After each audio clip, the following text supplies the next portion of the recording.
Hello, good evening, happy Sunday. Happy Sunday, everybody. I'm just gonna get Instagram fired up. Okay, so I hope everybody's alright.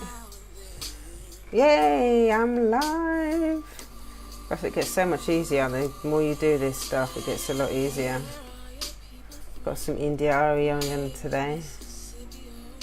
Let's have that. I've got too many hashtags. Hey, wow, that was quick. That was easy. Hello, who's just joined me? I hope you're well. I hope you are well. Right, let me just turn this down now. Okay, so for those of you that have just joined, my name is June Allen from juneallen.net, and I teach black people how to heal from the impact of racism with racial sobriety and personal empowerment. So today's topic is all about how to reduce the stigma. Hi Astrid, hello, I hope you are well, my lovely. I've not heard from you for a while. I hope you're all right. Yeah, I love India Ari as well. I love India Ari. Where is my notes? Ah, there it is. There's my notes. Yeah, so I lost my train of thought. Thinking about India Ari. Yeah, so today's topic is all about how to reduce the stigma, how to ask for help when you're scared and all that kind of stuff. Because I know that does come up quite a lot. I know that people sometimes can feel a bit ashamed about asking for help and stuff like that. So I just wanted to do a live today. So there's a balance between people that are just completely just new to this, that just don't know where to start, because I've been seeing a lot of that on my timeline recently. They just don't know where to start. And also some, there are people that have already started their journey that are kind of already in there, so I want to just keep that a balance. So today is all about reducing the stigma and how to ask for help. So, but before I get into that, I'm going to give you some housekeeping. So this Saturday, the 1st of June, is the Racial Sobriety Conference. And it's my 9-year sobriety birthday in recovery in my primary fellowship. Hi, for those of you that have just joined. And I'm really excited because it's been such an amazing journey. I've had such an amazing journey, but I wanted to do something that was going to, celebrate it in more of a different way. And I've never done a virtual conference before like this, so I thought, you know what? Let me just take the 9 years. This is my 9-year birthday, and just do something for those 9 days. Yeah. So from the 1st to the 9th. Hi Leah, thanks for joining. So from the 1st of June to the 9th of June. I'm going to be putting on different masterclasses. We're going to have some recovery meetings. There's going to be some speakers. I've been finalising more of the speakers and stuff today. It's going to be. I'm really excited because it's going to be loads of my recovery peeps saying stuff. Oh, thank you. It's on Saturday the 1st, so I'm really excited about that. So yeah, I just wanted to use this as an opportunity to share stuff. I know I share quite openly and stuff, but I don't want to hear my own voice kind of rabbiting on for the 9 days. Hi, thanks for joining on Instagram. So yeah, I've just called in a lot of my my fellows, my friends, my confidants, the people that have done a lot of this work with me, that have been on the journey with me from various different fellowships. A lot of us are multi-fellowships and go to different fellowships to different things. Some of them are going to be talking about food addiction.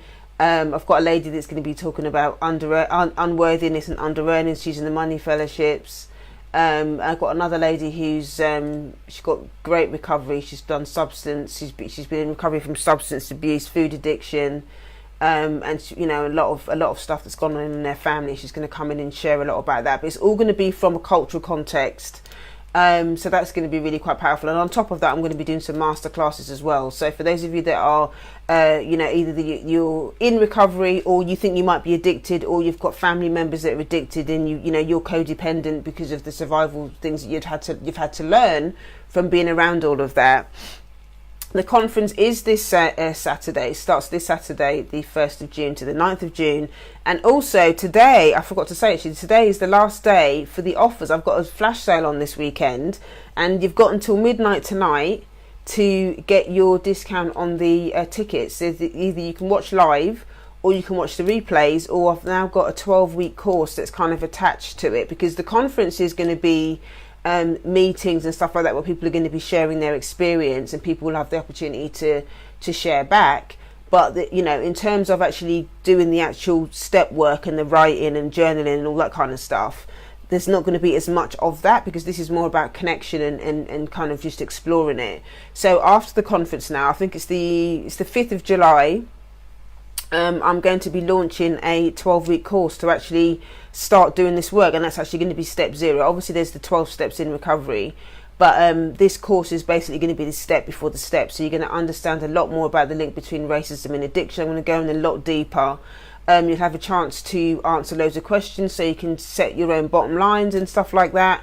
I'm basically going to give you all the foundational stuff that you need before you actually go on to start doing step 1. Whether you can do it in your primary fellowship and just do it alongside, or I'm actually going to be launching the steps, the black steps, in January, so that you can actually do the steps with me. So we're going to be using we've got the conference, then there's the 12-week course, and then you'll have the opportunity to kind of stay with me after that if you want to, and we'll carry on and learn all loads of different things. And then obviously in January we'll go from step 1 through to step 12, so that's going to be very, very powerful. So I'm really excited about all of that, because there's loads of going to be a huge mastermind, and it's going to be really good. So I'm really excited about that. So if you're available on this Saturday to start the journey with the virtual conference, then click the link in the bio, go to heal.juneallen.net. that's heal.juneallen.net. that's heal.juneallen.net. That's the conference. Housekeeping number 2 is I have a fathers and daughters workshop that is happening on the 12th of June on a Wednesday. That is happening 5 minutes from Bond Street. That is going to be done, that's going to be hosted by Faith the Gugu. I've talked about her loads of times before. She's a psychotherapist based out in Australia, and she's got family and stuff in the UK, so she comes over here quite regularly. Last year we did a really powerful mother and daughters workshop with her, which was really great. And so we asked the ladies in the group what you'd like to have this time. So some of them were saying it'd be good if we did a dad one this time. So she's coming over on the 12th of June. She should be here before then, but the actual workshop itself, the Father's Day one, is actually going to be on the Wednesday. Let's have a look. What about the timings for the conference, June? Wondering if it would be possible for me to watch live. They're going to be in the evenings, 8 o'clock. 8 o'clock in the evenings. I've just literally sorted that out today, but I haven't put that on the website as yet, which I'm going to put after this live. I'm going to put them on there. So it's going to be 8 o'clock in the evening. The first one on the Saturday is going to be from 6, just to make it a little bit earlier. But going forward from that on, it's going to be 8 o'clock in the evening. So you can either watch them live, or you can get the replays, and then you can obviously watch them when you want to. So so it'll be 8 o'clock. I hope that's helpful for you. So we wanted to do it. I didn't want to do it during the day because a lot of people are at work. So I tried to do it at a time when people in the evening can watch it. And obviously, if you're watching overseas, I can't do anything about that. You're going to have to, you're going to have to get get the replays if you don't live in London. If you don't live in London, you can't make them live. Then you have to get the replays. But yeah, should be about 8 o'clock, Astrid. Yeah. So hopefully that should be useful.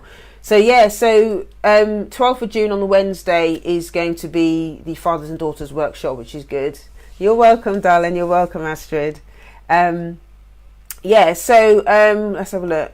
The third and last piece of housekeeping is the Ghana trip. And I've been harping on about how excited I am about this. So Faith and I are also doing a Ghana trip in November from the 10th to the 16th. And it's all going to be about returning home to yourself. The Ghanaian government are acknowledging that it's 400 years since our ancestors were taken from the shores of Africa. So basically they're telling all the people in the African diaspora to come home to Ghana. So they're calling it the Year of Return. So we've kind of taken that on as the theme of the retreat that we're going to be doing in November. And there's going to be workshops. There's going to be some relaxation as well. But we're going to be doing work. It's going to be it's going to be really good. It's going to be really, really good. We're going to be talking about the politics of Black beauty.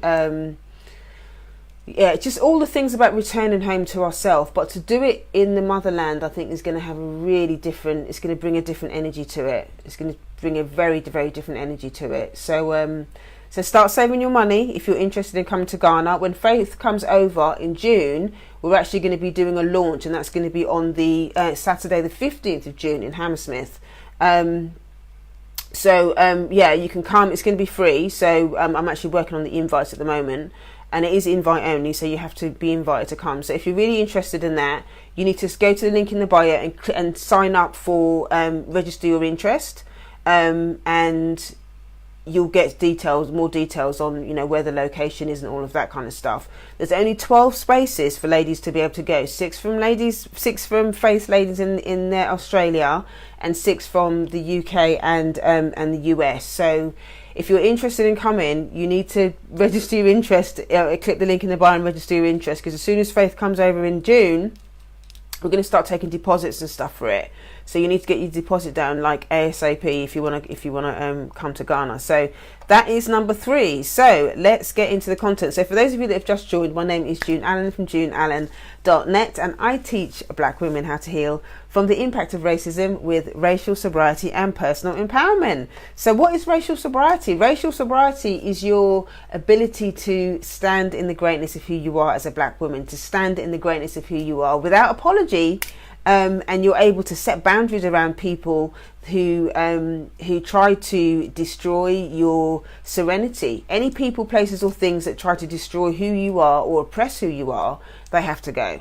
But racial sobriety helps you deal with those people in a way that you can set boundaries and take care of yourself and not have to deal with them. So I've been in recovery from self-hate and various addictions since 2010. I've been sober since 2010 and went to my first meeting in 2009. And what I realised, even though the programme was really amazing, there was no cultural context. There was no cultural context. And so over the years, of being in recovery, I read more books, I did some psychotherapy training, I've had loads of therapy myself.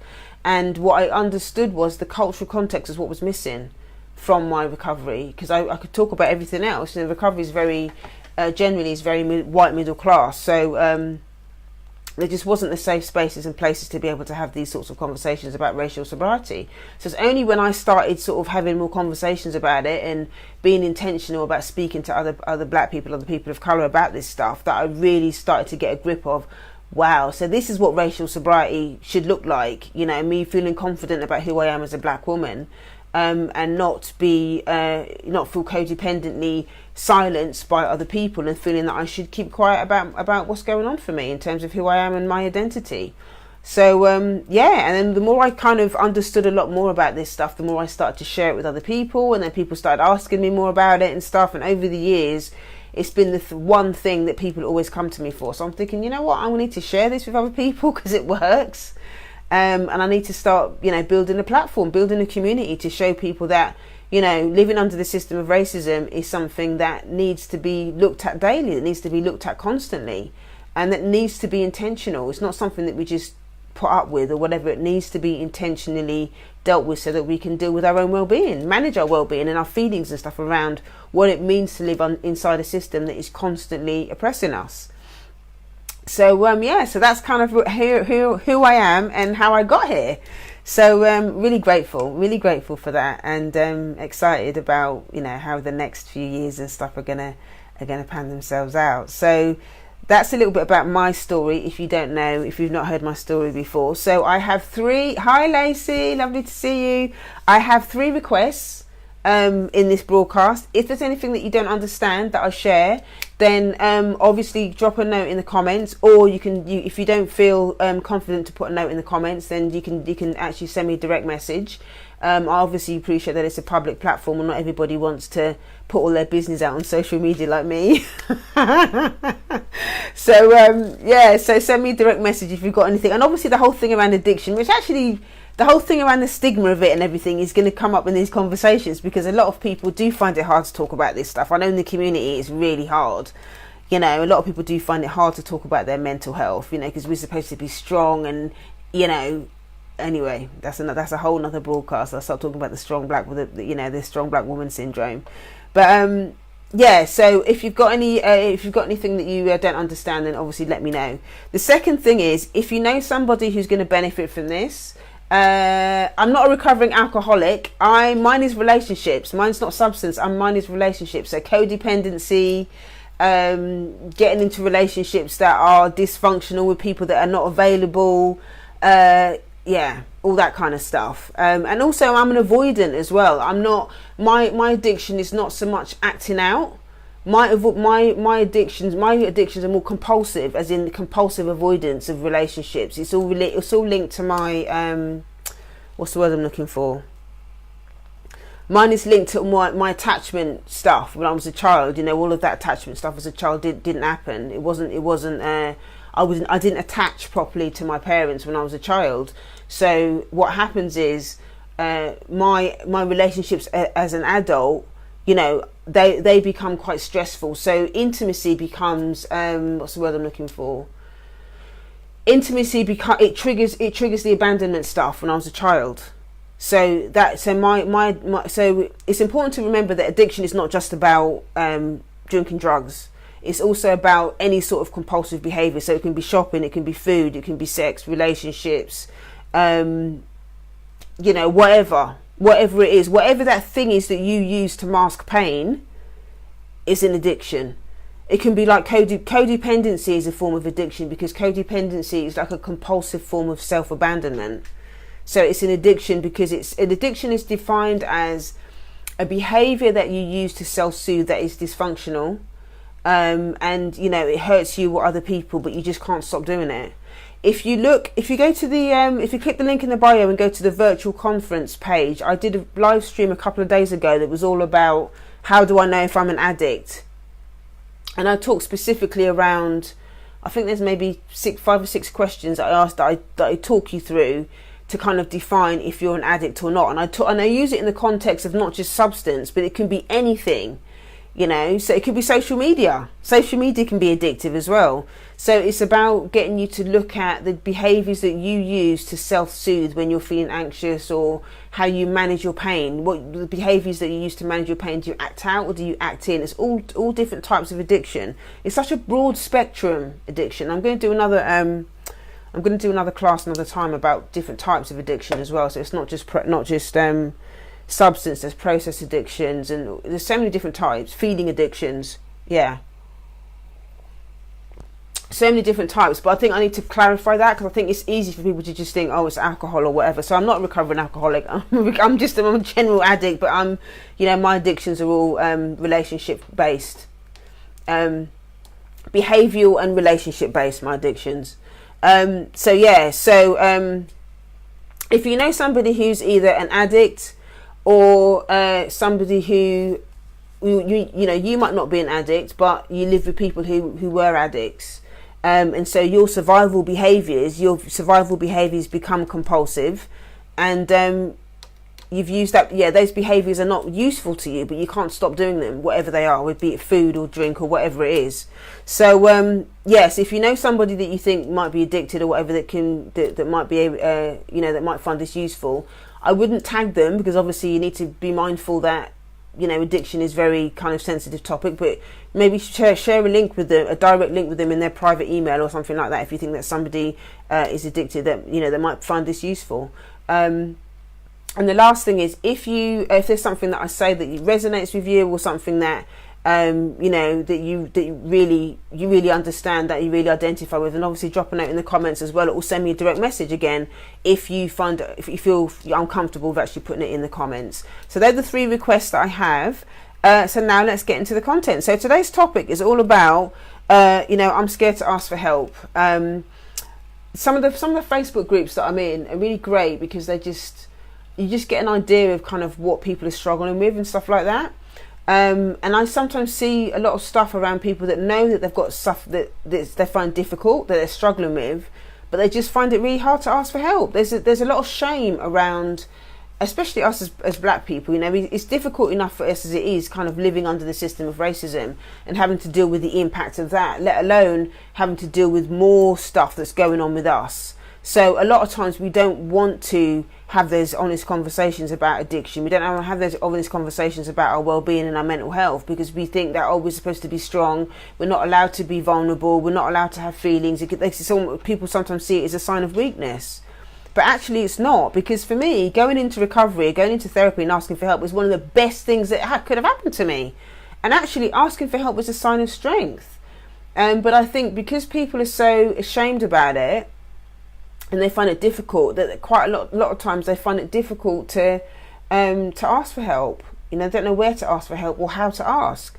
So that's why I wanted to do this broadcast today. So the first thing, I've got a set of questions and thoughts for you to just chew over about this whole thing around being scared to ask for help, and you know how we can reduce the stigma as a community. So number one is being clear with yourself about what you're afraid of. A lot of times, you know, you're afraid to ask for help. You know, what is the fear about? Is the fear about, are you afraid of the change? Because quite often, a lot of the times when people don't want to change or they're scared of change, is that there may be some sort of loss involved with change. And that is actually true in some respects. You know, you have to let go of that part of yourself that, you know, because the addiction almost can sometimes become part of your identity, or the sickness can become part of your identity.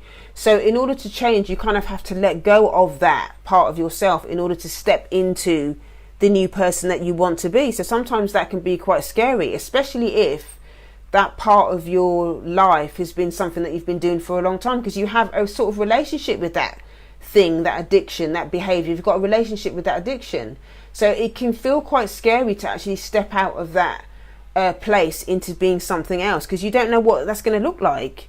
You don't know what it's going to look like. So you can be afraid of the change from that perspective. The other thing is you can be afraid of losing people.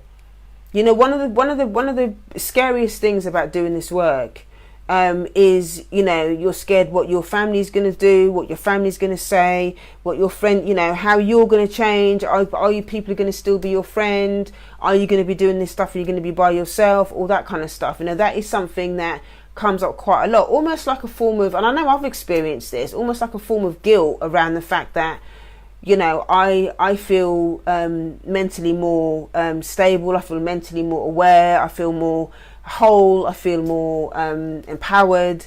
But what comes with that is that, you know, I've had to keep, you know, reviewing my circle of people, because at the end of the day, sometimes you can't grow if you're around other people that are not growing as well. That's really difficult. That's really painful, to stay around other people that are not committed to their growth. And so over the years, I've had to let go of people, not in a kind of brutal, you know, in a horrible way or anything like that. But you just kind of outgrow people, because not everybody wants to come with you on this journey. That's the truth. Not everybody wants to, not everybody can, not everybody has the capacity to do this work, and sometimes they're just not ready. And that doesn't mean, I don't think that I'm any better than anybody else. It's just that everybody's got their own journey, everybody's got their own story to tell, and it's not for me to tell them that they have to come with me on this journey.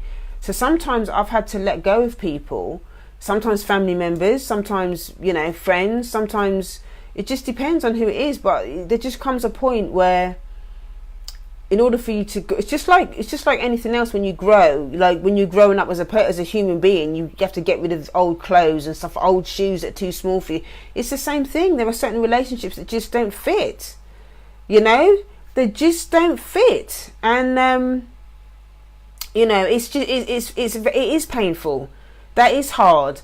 But I could not allow myself to stay stuck in the pain of where I was. You know, it got to a point where my desire to grow was just much bigger than staying where I was, and I had to just take that risk. And I just thought, you know what, if I lose people along this journey, then I'm just going to have to deal with that. I'm just going to have to deal with that, and actually building a network, which I'll talk a bit later on, is kind of part of this process as well, which is really important. So yeah, so being honest with yourself about what you're afraid of is really important. You know, whether it's people or change or whatever it is. And also, you know, the whole thing around the stigma.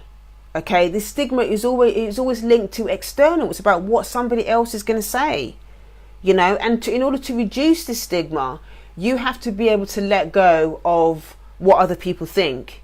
And that means, you know, setting boundaries around who you talk about this stuff to. And that's number 2. You know, you have to be really discerning about who you have these conversations with. Can that person hear you? can that person hear what you're trying to say? If you're going to have a conversation with a family member or something like that around your mental health, does that person has the listening to be able to help you? Does that person really have the listening to be able to support you? Because a lot of times they can't, especially if it's the person that is responsible for the state of your mental health. I had I've seen this a lot as well in circles where I've spoken to people about this. People asking questions. Should I have a conversation with my parents about what they did, or should I speak to this person about what they did, or whatever? And there is that part of us that wants justice. There is that part of us that wants justice from the people that harmed us, but that's not always possible. That's not always possible. So sometimes, not thinking that we're going to get that justice. Not thinking that we're going to get that justice also can feed the fear of us not wanting to do the work, because we think, well, if I don't do the work and that person's not going to acknowledge what happened to me, then what am I going to do? This is something that is difficult to think about, but it's not something that you can dwell in. This is something that you just have to hand over to your ancestors, to be honest with you. They're real talk. There are some things that you just can't figure out everything. You can't control everything, and you can't make somebody else behave the way you want them to behave because you're in pain. That is one of the most difficult things to accept about doing this work. The fact that other people are not going to behave the way you want them to behave, even if that person's being abusive. Whether it's family members or whether it's white supremacy or whatever, you have no control over that person. And the healing process is about having acceptance. It doesn't mean that you justify and allow these people to continue to abuse you. What it means is that that you take responsibility for how you take care of yourself, and you stop externalizing your healing process. And what I mean by that is you stop saying to yourself, I'm going to feel better when that person does that. I'm going to feel better when white people behave like this. I'm going to feel better when my mum, dad, brother, sister, cousin, aunt apologizes to me for what happened. When you externalize that stuff, you're handing over your power to somebody else. And so then you're always going to put yourself in a position of being a victim if you do that. You're always in a position of being a victim if you do that. So it is important that you begin to take responsibility for who you share this stuff with, and begin to take steps to ask people or start to look for people that are going to be able to hear you, and that are going to be non-shaming, that are not going to trigger the old stuff again because you're not being heard. You don't feel like you're banging your head against a brick wall saying, no, that this person doesn't hear me, this person doesn't get it. There's reasons why people stay in denial, because that's their survival tactic. In order for somebody to hear your pain, they've got to be in touch with their own. That's the thing. As soon as that registered in my when that registered in my head, it was so much easier for me to let go of that need for that craving for somebody else to acknowledge your pain.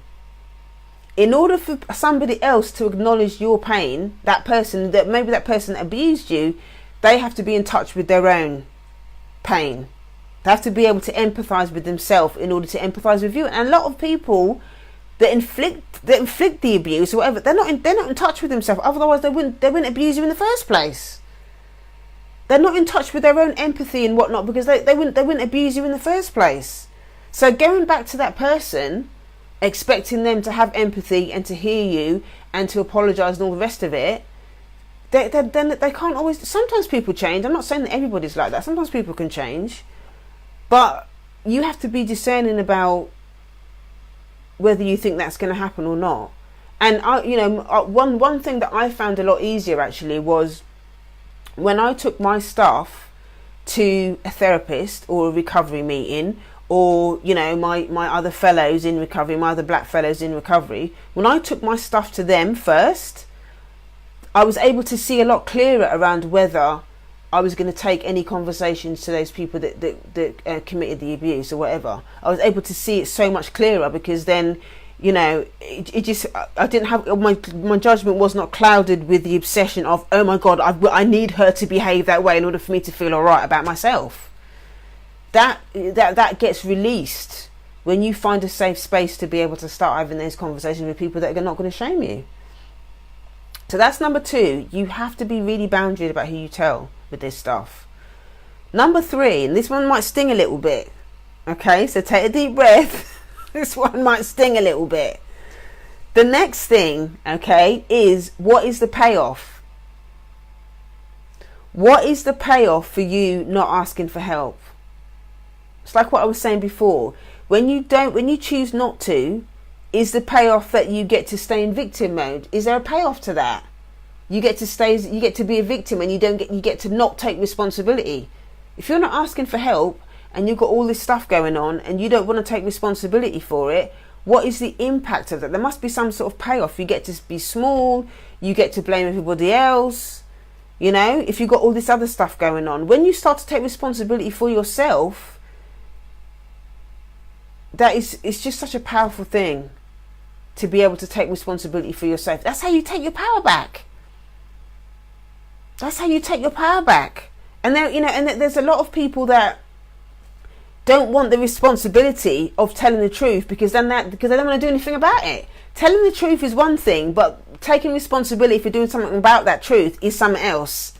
That's why so many people don't want the truth. They want to stay in denial, because denial means that they get to stay in victimhood, and blame it's a lot easier to blame somebody else. It's a lot easier to sit in blame than it is to take responsibility for your response to that thing. And that doesn't mean that I'm victim blaming. That means that, your response to something is how you take your power back, not by pointing the finger all the time. Yes, there are people that have done some savage things. There are loads of white supremacy is savage. I put a post up on my Facebook today about something about black men in the war or whatever that were used as guinea pigs or something like that. It was just horrendous. I work with clients that have with people that have done some horrendous things. Parents that have done some horrendous things to their children, not protected their children from things, But the healing can only happen when you're willing to focus on your response to what happened and not the actual act itself, if that makes sense. Because it's your response to that thing that's keeping you trapped in the pain. Your response to that thing is what is keeping you trapped in the pain, not the actual act. Obviously, there's going to be a certain amount of pain with the act itself, but it's much harder for you. You're stuck. You're going to stay stuck in that thing if you're not taking any responsibility for your response to it. That's where the power is. That's where the power is. And also you got to ask yourself this whole thing around, what's the payoff? What is your legacy going to be? What legacy are you going to leave on this planet if you don't do anything about it? If you've got children, what is the emotional legacy that you're passing on to them if you don't do anything about the addictive behaviour or the codependent behaviour or whatever the behaviour is? If it's gambling or shopping or whatever it is, are you going to spend out your children's legacy, their inheritance? These are all addictive behaviours that have negative consequences on your life. Regardless of what it is, they're going to have negative consequences at some level. Are you denying yourself of love? Are you denying yourself of relationships because you're addicted to deprivation? You're addicted to poverty. You're addicted to just self-abandonment. So you're never really happy in relationships because you never really feel like you can be yourself. There's always some level of abandonment that has to happen in relationships, and that's what I had to learn. This is something that I had to learn because as a child I learned the only way that I could be in a relationship is if I abandoned myself. That's what I learned. If I was being myself, then I was abandoned. That's what I learned. And then I learned that from the larger society in terms of white supremacy. If I'm allowed to, if I start speaking up and saying about how proud I am as a black woman and that I'm not going to allow myself to be abused by white supremacy, then there's going to be there's backlash about it. There's backlash. Why are you saying that? All lives matter. All that malarkey. You're racist if you say if you start talking about blackness and all the rest. It's all of that. There's all of that comes up. So it's like there's pushback all the time from black people for black people, people of colour. about telling the truth about who we are.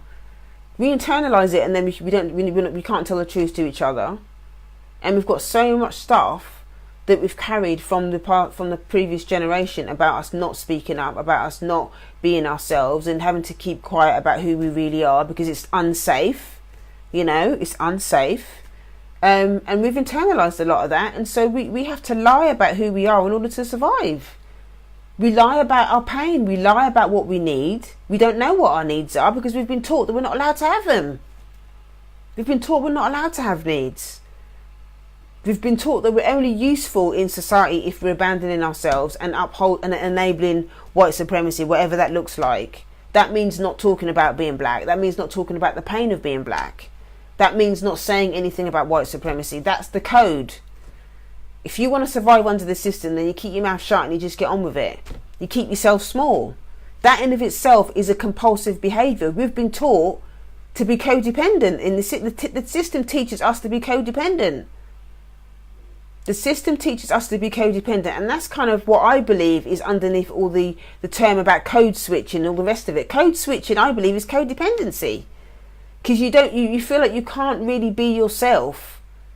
You can't just be yourself in wherever you are. You have to keep switching your behaviour because you're around people that might not be able to understand who you are as a black person or whatever.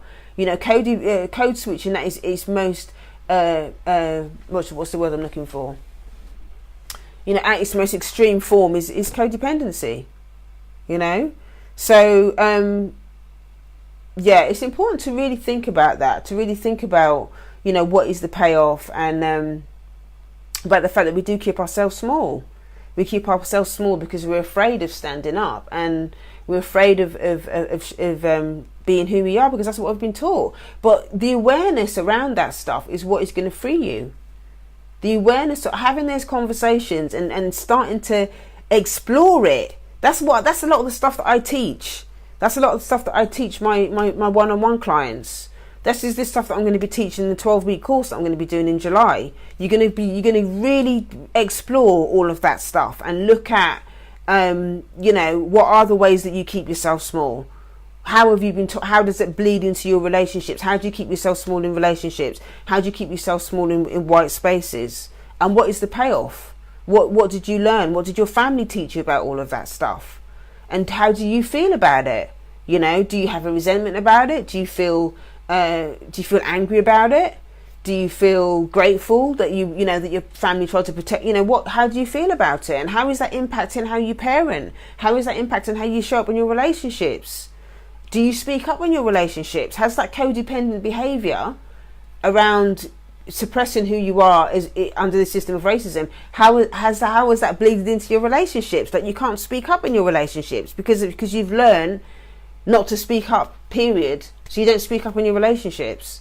That stuff is very insidious. That stuff is so insidious. So it's important to have those conversations. It's important to have those conversations with yourself so that you can start to make the changes that you need. And you haven't got to do it all at once. You ain't got to do it all at once. You ain't got to do what I do, get on social media and start broadcasting. I'm doing this because I've been doing this work a long time. And apart from anything else, my ancestors have told me this is my jam, this is my thing, this is my assignment, if you will, to do it. But I share so honestly because I want to empower other people to do the same. But you just do it in a way that works for you. You ain't got to do it, all big and broad like me. You just do it in a way that works for you. So that's number 3. You have to, continue to ask yourself, what's the legacy, what's the payoff, and all of that kind of stuff. So number 4 is all about, you need to educate yourself on the issue. Self-education is really important. So that is good. Number 1, that's going to reduce the stigma because you're going to educate yourself more about your illness, your wellness, what you need, understanding what you're not just understanding whatever you think the illness is, but just educating yourself on the process, and educating yourself in a holistic way. One of the things that didn't work for me in recovery, and why I do this work, is because recovery itself and even therapy is kind of the same, unless you get a really good black therapist. Is that they talk about the childhood and they talk about the family of origin, that's the family that you grew up in, and all the rest of it.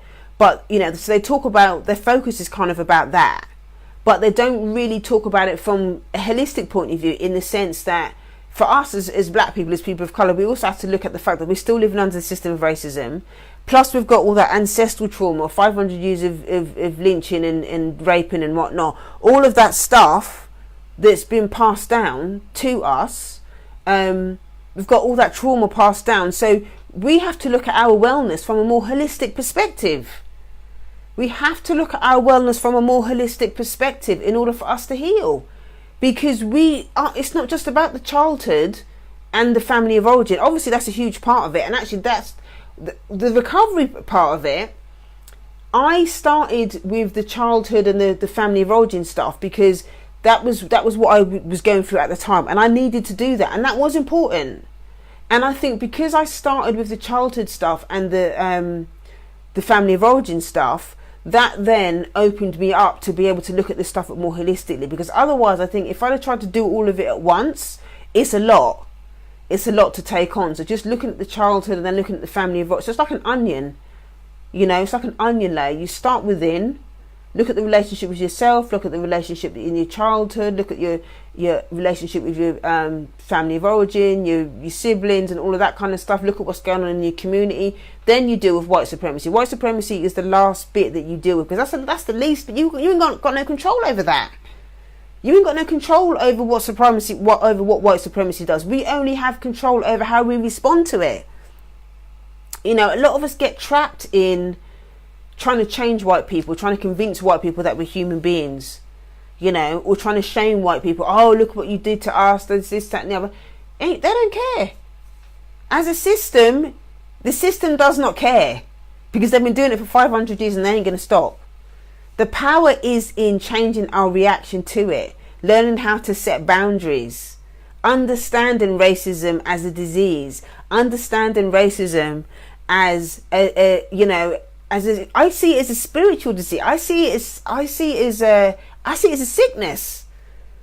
I see it as a sickness, because nobody in their right mind is gonna behave that way for so long unless they've got some sort of mental illness going on to behave like that, and to create such a savage way of treating other human beings. You've got to be unwell to behave like that, you know. And then for us, I believe that we've become unwell now as a community. Hi Candice, lovely to see you. We've become unwell as a community in response to that, in response to the trauma that we've had to deal with, and because we've not had the spaces and whatever to process it, to understand it and all the rest of it, then we've become unwell as a result of that nonsense. But it wasn't initially ours to deal with.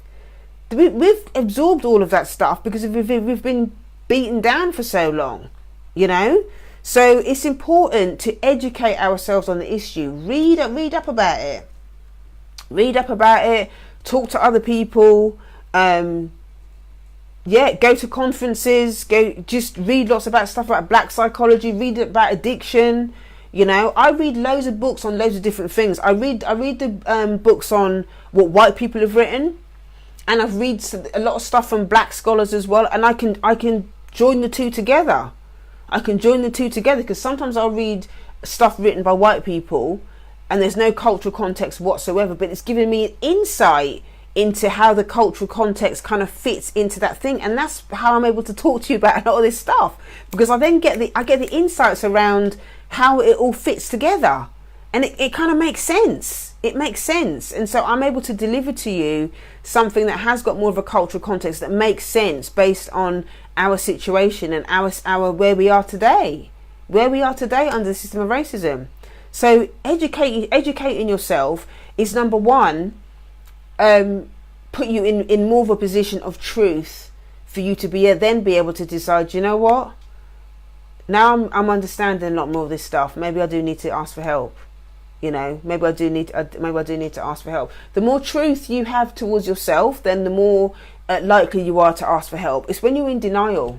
When you're in denial and you don't want to look at it, that's when it can bleed into other things and create chronic addictions and all the rest of it. Because that's essentially what addiction is. You've just not, you know, addiction is I always say that addiction is the language of unheard pain.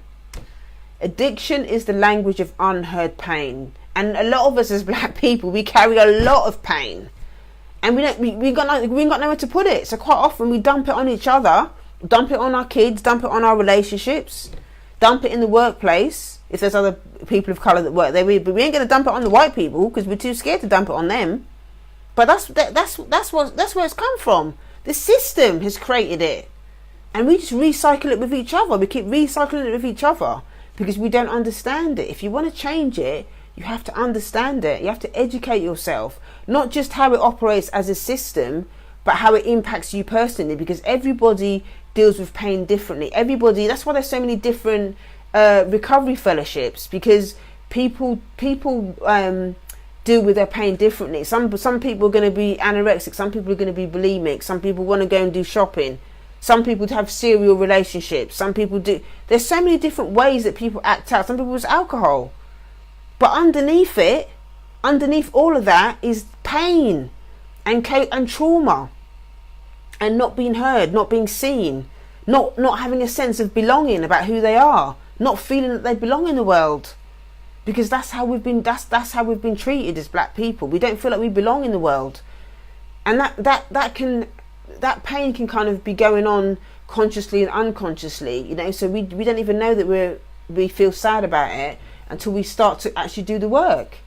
You know, when we really start to do the work around it, then that's when we start to realise, gosh, I feel really isolated. And I've had these similar conversations a lot recently with people talking about the isolation of, you know, not being able to speak up, or not feeling that they can talk to anyone about this stuff, you know. So it's important to educate yourself and start getting honest about whatever the issue is.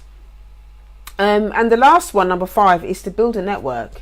This one has to be the most important one of the whole thing about being scared to ask for help, because for those of you that are watching that have been to the book club, I've just seen the relief just fall from the ladies' faces when they're sitting in that space. And I try really hard to create a space that feels safe, that feels nurturing. You know, we have the little African meditation music on in the background, there's incense going on, the lights are dimmed. You know, I encourage people to take their shoes off. If they want to put a blanket on, they can have a blanket. You know, I have water there as well now for people. And it's just a really boundaried, and I keep the space really intimate as well. No more than 5 to 10 people that are, you know, that come, because I want to keep that space really. I don't want it to kind of lose its intimacy. But just having that space to share and get honest.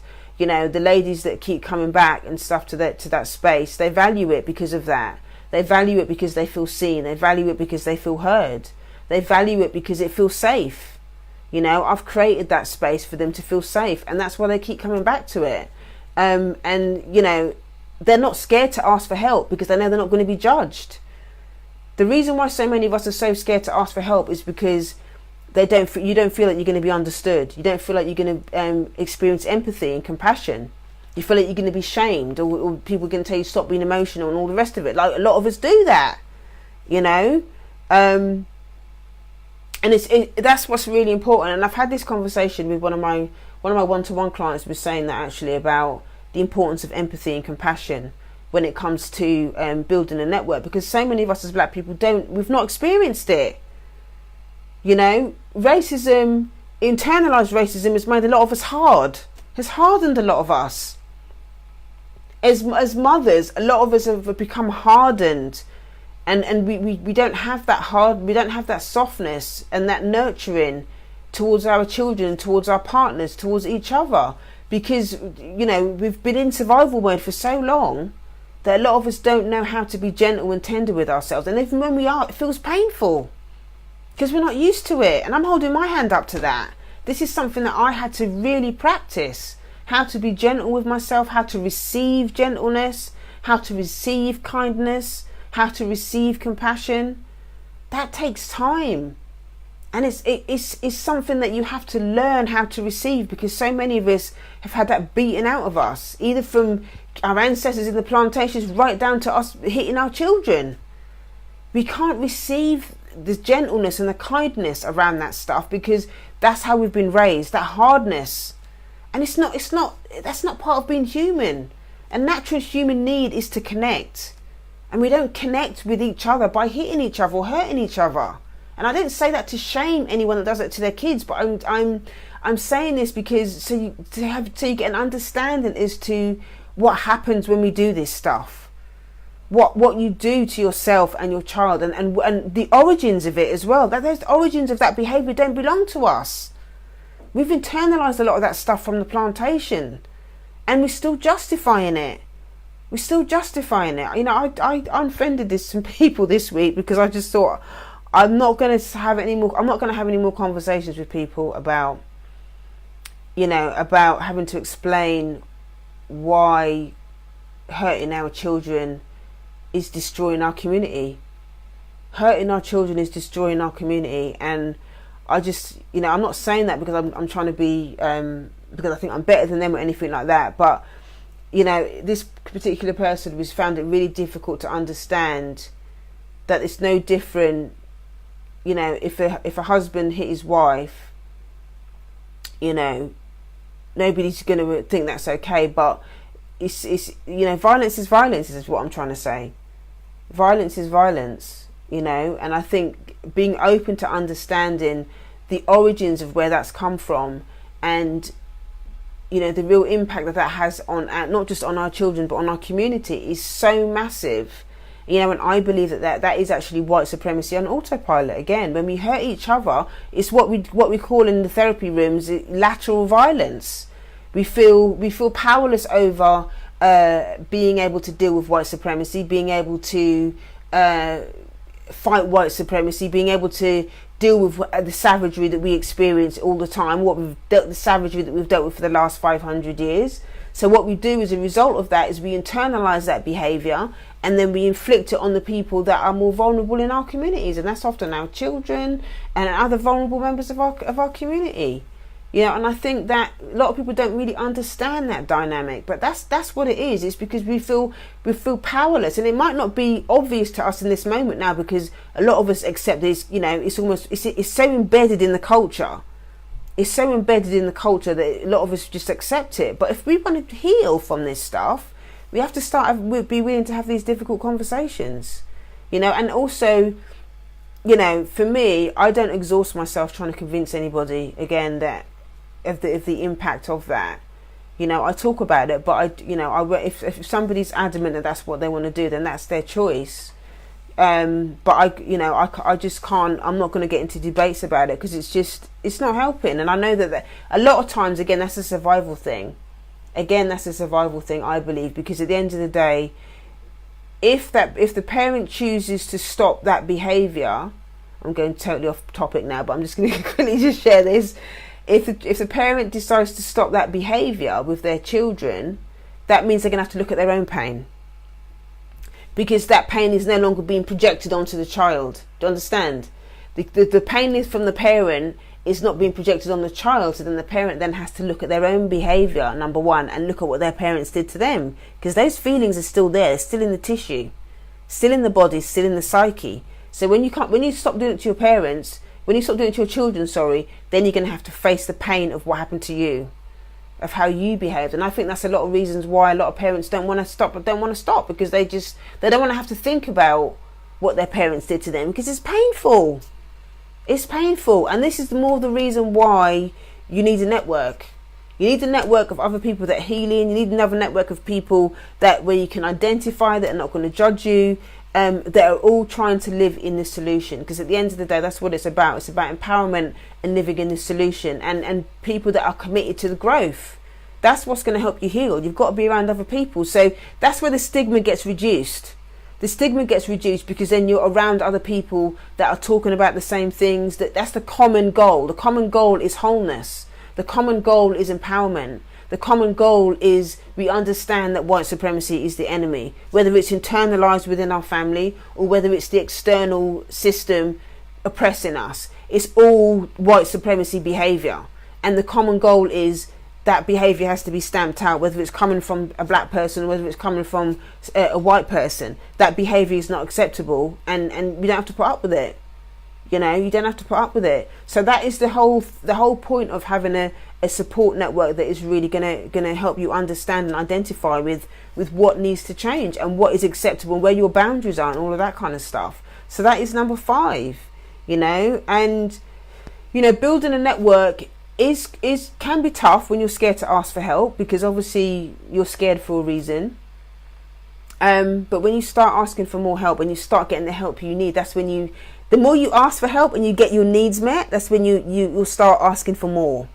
That's what's good. When you start having those phone calls and you start feeling the relief and you allow yourself to grieve and you have a good cry and you can feel the weight of all that stuff starting to lift. See how I'm smiling? It's such a relief when you start to let go of that stuff, honestly, and you'll wonder why you held on to it for so long. You don't need to hold on to it. You got to stop telling yourself that there's nowhere where you can talk. There is places out there where you can have these conversations. You just got to look for them. And the conference, what I'm doing this weekend, the course that I'm going to be doing in July, these are all things that and I'm just one person. There's other people doing stuff as well. There's the Baton organisation in the UK, Black and Asian Therapist Network. They do loads of events. There are people out there doing stuff. You just got to be committed to doing the work and looking for it and saving money. If you're skin, save the money.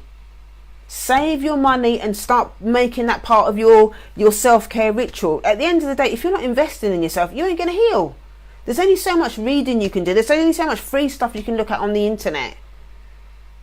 There comes a point where you have to make the investment, just like anything else.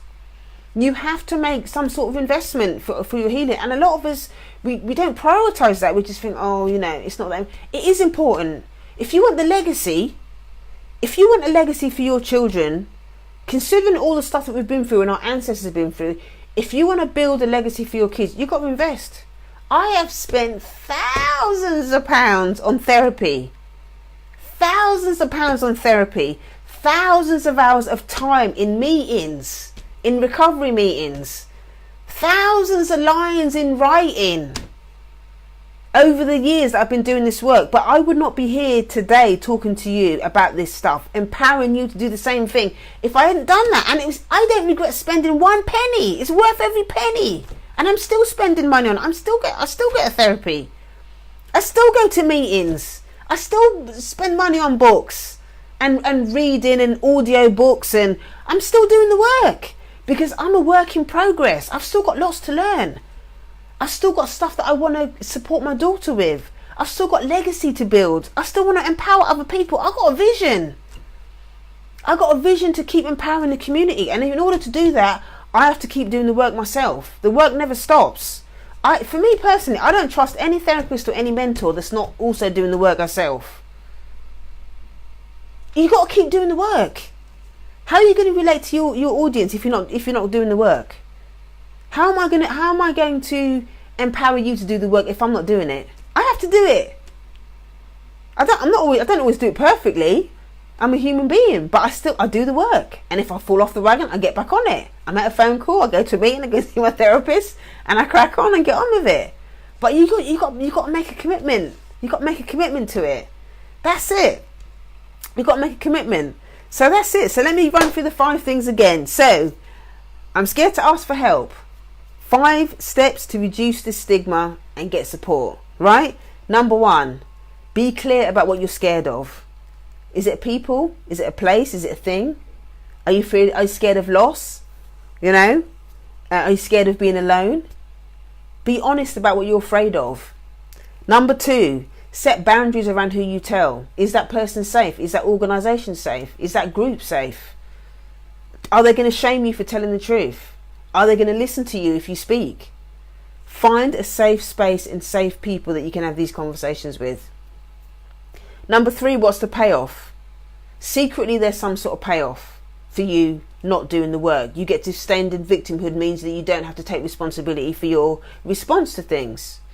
How does playing small serve you? And when you think about the payoff, think about your regrets. What are you going to regret it in 5 or 10 years' time? What's your legacy going to be if you don't do it? So think about the payoff, positive or negative. Number 4, educate yourself. Educate yourself on the addiction, the mental illness, black psychology. Read up, talk to other people that have done the work. Inbox me. inbox me. You know, I've got 30 seconds left on Instagram. The last one is build a network with healing folks. Build a network with people that are interested in what you're doing, that support your healing, that are going to cheer you on, that are not going to judge you, that you identification with. You're all trying to live in the solution. Build a network. By Instagram, I've got 7 seconds. Inbox me if you want me any more support or anything like that. Instagram. So I'll see you in a bit. So everyone else that's on Facebook,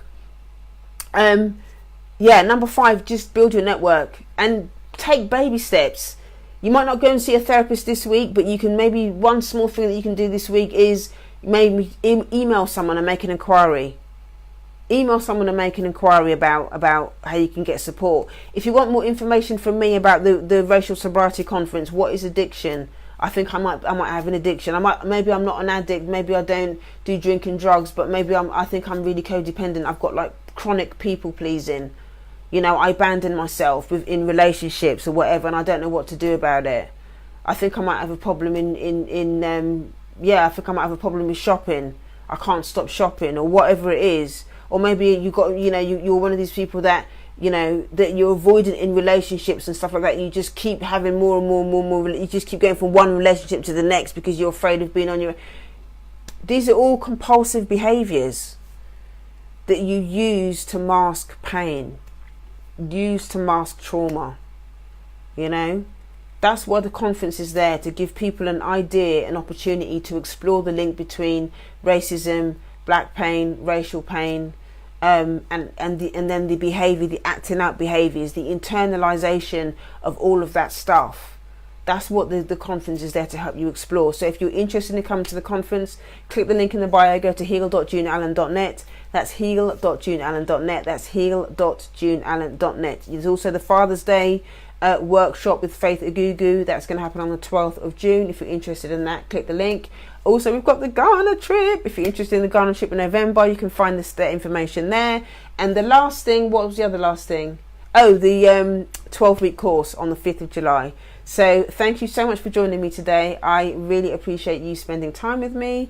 Yeah, if you've got any other information that you want to find out about any of the things that I've spoken to today, you can inbox me and I will answer your question there. I will see you tomorrow. Have a wonderful evening, what's left of it on the Sunday, or wherever you're joining me on the globe. Enjoy the rest of your Sunday and I will see you tomorrow. Take care. Bye bye.